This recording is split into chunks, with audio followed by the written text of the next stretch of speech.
ایک ہدف وہ تھا جو یزید نے اختیار کیا کہ مجھے حکومت پہ بیٹھنا ہے. ایک ہدف وہ تھا جو عبید اللہ ابن زیاد کا تھا کہ مجھے گورنر بننا ہے. ایک ہدف وہ تھا جو عمر بن سعد کا تھا کہ مجھے رے کی حکومت لینی ہے. یہ ان لوگوں کے ہدف تھے. اور ایک ہدف حسین ابن علی کا تھا, امام علی مقام کا تھا کہ مجھے جبر کے سامنے ڈٹنا ہے, ظلم کے سامنے ڈٹنا ہے.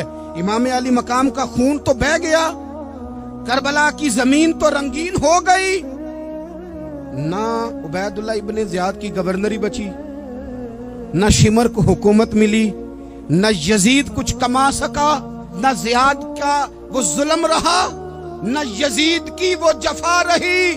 جو رہا تو نام حسین کا, جو رہا تو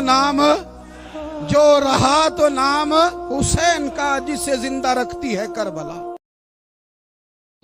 امام حسین فرمایا کرتے تھے ایک لمحے کے لیے, یہ سنو میرے امام کا قول, فرمایا کرتے تھے ایک لمحے کے لیے کسی غریب کی مدد کر, اللہ پورا مہینہ نفلی اعتکاف بیٹھنے سے تجھے زیادہ ثواب عطا فرمائے گا.